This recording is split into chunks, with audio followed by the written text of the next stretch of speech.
the Mackay Conservation Group. Once upon a time, this local group was made up of local conservationists who advocated on local issues. You know, you're Australian and you're human, but because you don't own a farm and you're not in Parliament, you don't have a say. This has got a fairly easy chorus. If you catch on, just sing along.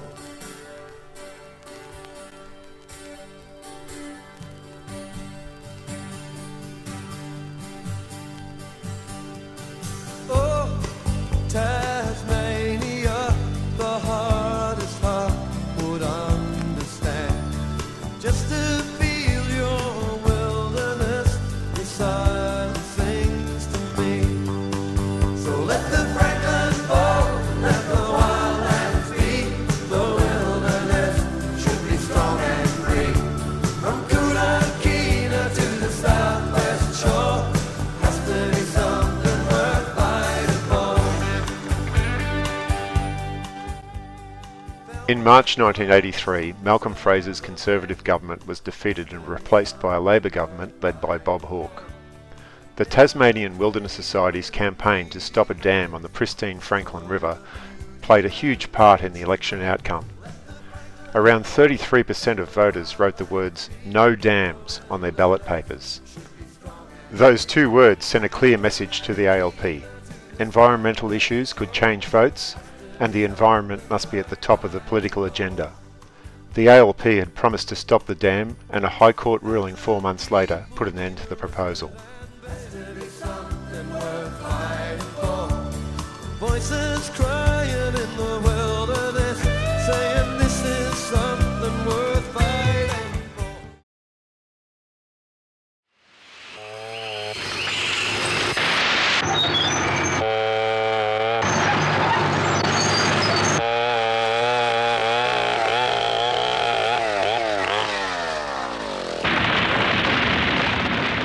In November 1983, the Douglas Shire Council began destroying the ancient lowland tropical rainforests around the Daintree in order to build a road to Bloomfield. 60 local residents, who were dismayed by the destruction of these rainforests, took immediate action and began blockading the construction equipment. They managed to delay the construction of the road until the wet season. Activists arrived from around Australia in 1984 and used techniques that were developed in the Franklin River and northern New South Wales rainforest campaigns to halt construction. The activists hoped that the federal government would once again intervene and stop this road from proceeding, as they had in the Franklin. In Mackay, a group of people who supported the campaign formed the Mackay Conservation Group in early September 1984. The road was eventually constructed with the support of the Queensland Government, so the protesters turned their attention to World Heritage listing for the Daintree. 1 month later, the road was opened. Mackay Conservation Group organised a tree planting ceremony. Around 100 people attended this protest against the destruction of the Daintree rainforests. The group's attention soon turned to other issues. The biggest one of them all was Lindeman Island. In March 1986, a huge meeting was organised by Mackay Conservation Group in the Church Hall in McAllister Street. There were so many people, there wasn't enough room in the hall. And people were sort of standing on, I don't know, bits of the superstructure to look through the windows and things.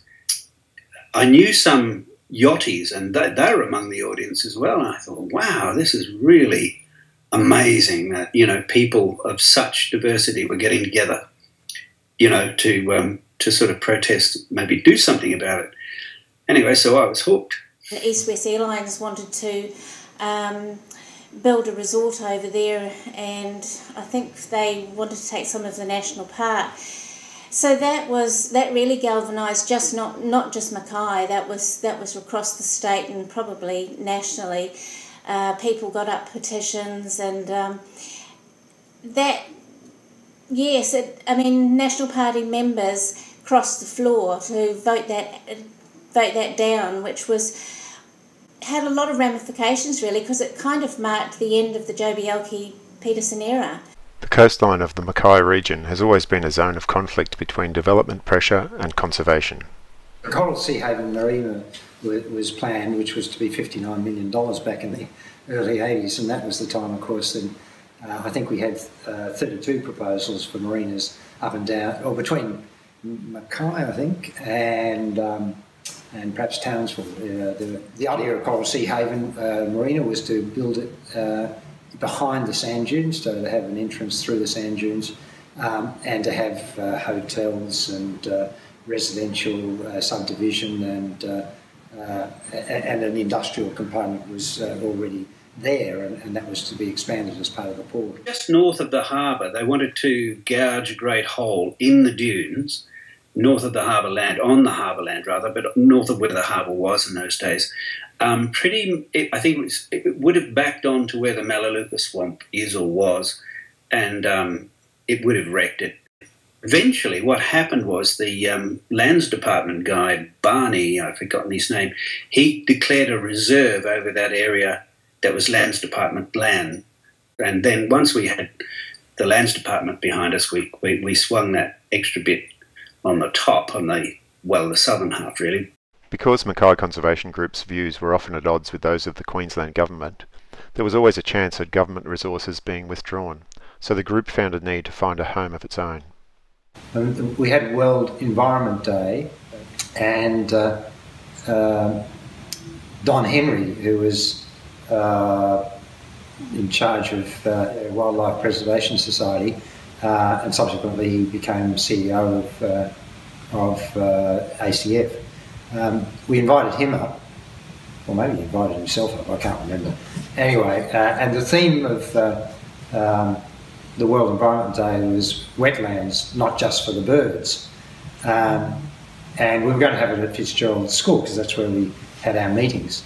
But Jeff Muntz, who was a local minister, local member, and also I think he was a minister for the environment, got wind of this, and he thought that we were going to have an anti-mouth of the river campaign, that this was, Don Henry was coming up to talk to advocate against the mouth of the river proposal. So he rang up the principal of the school, and in a very embarrassed way at the last minute told Alf that we couldn't have the meeting there. So we scrambled around and we had it down at Andegrove Community Centre, and put the publicity out, and all these real estate agents and I guess National Party people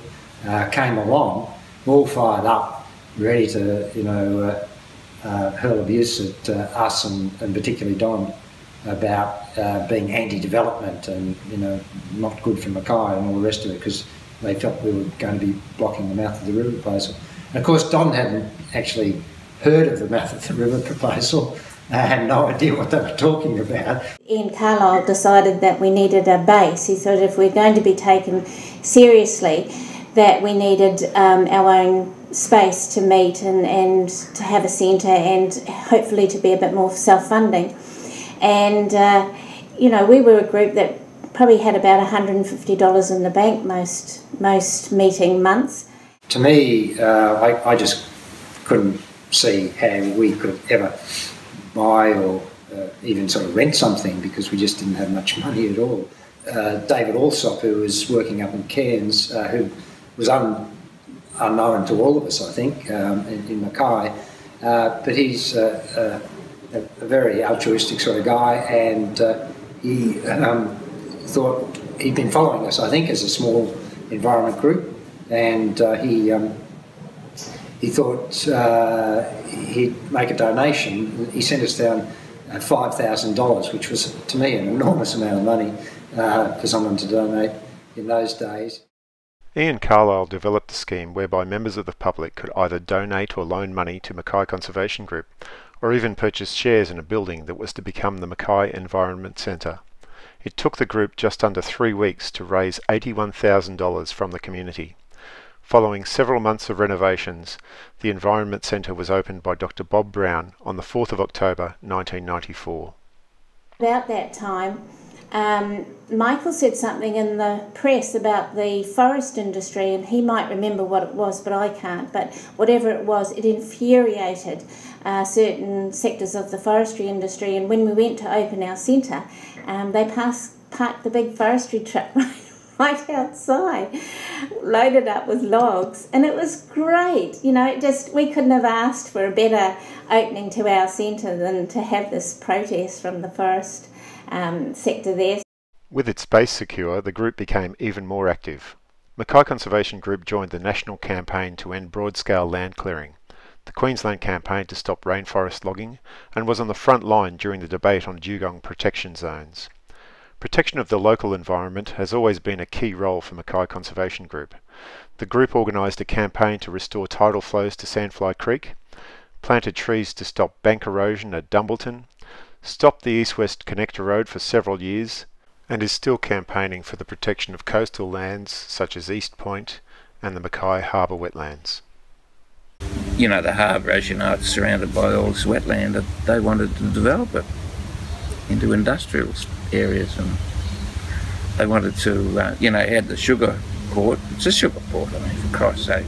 And it's a sugar port that can't take the big sugar ships anymore. It's not, it was built for small ships from the 19th century, 20th century. That doesn't take these big ones. They'd have to dredge it all. So there was a dredging issue. One of the few tools that we've got is if you can find some sort of endangered species of grass. You know. That was the rule that they made. They don't recognise that common plant communities have a right to exist. You know, even though they're common, they're still an important part of the ecosystem. So we would sort of had to battle over things like Brady grass. They don't accept that it's not just one endangered species. That's just the flagship of the whole ecosystem. That's the whole issue. And you know, the fact that magpie geese, which are quite common, there's still a few out there, brolgas and stuff like that are very important too. The battle's not over. I think that perhaps if there's another boom period in Mackay's history, they'll want to do that. But I think the main thing that condemns this port to an also-ran is the fact that they put it in shallow water, and the ships of today can't get in. You've got to actually dredge it all out to do it. And as I understand it, dredging is no longer possible on the Great Barrier Reef. We'll wait and see what happens on that issue. But yeah.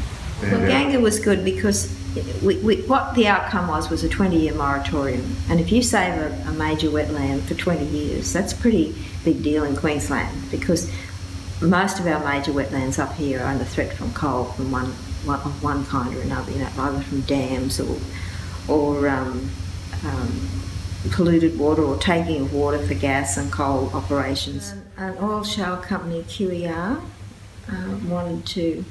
they got a hold of the old McFarlane oil shale deposit, and they wanted to mine shale, pump the water out and mine shale to produce 160,000 barrels of oil a day. Terribly polluting, far worse than burning coal in terms of the greenhouse gas emissions and the pollutants that it produces. So it's not really something you'd want. I mean, it would be like the tar sands problem that they have in Canada. We have the same kinds of issues here, right next to the reef.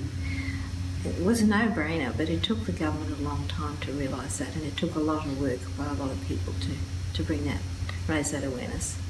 Esperanza streamed into the harbour with all the little white ships and sailboats coming in behind. It was quite a sight to raise awareness, and we got international media on the spotlight on it. The woman now at the helm of the Mackay Conservation Group, one Ellen Roberts, is one of these professional activists.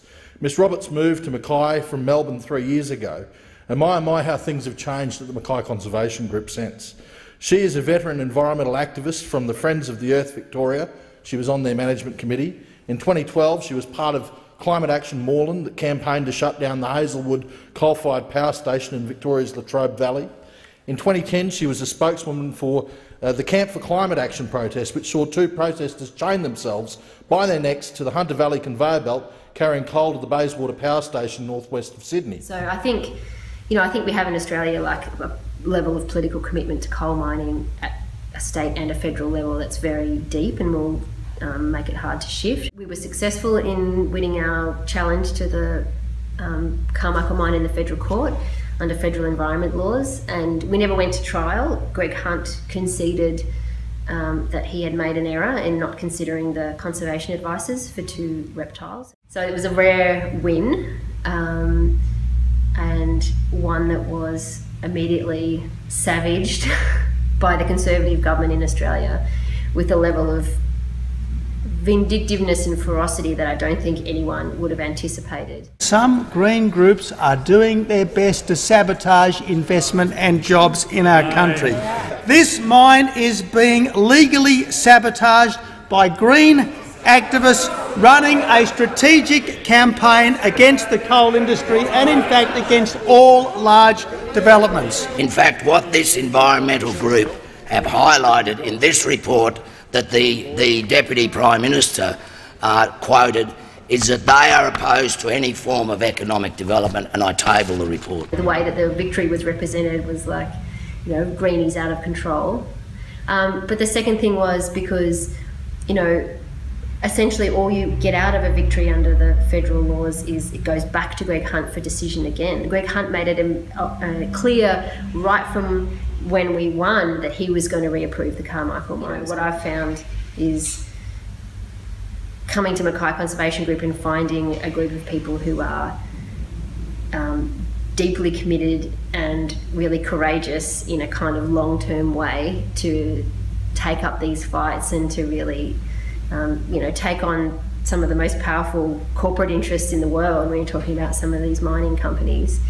And Mackay Conservation Group has that because of its history, and it's always done that. And so to some extent, yes, this is a bit different, this campaign, but it's also very much in that same vein of doing what's necessary and really believing in getting those environmental outcomes. Has to be something worth fighting for. Voices crying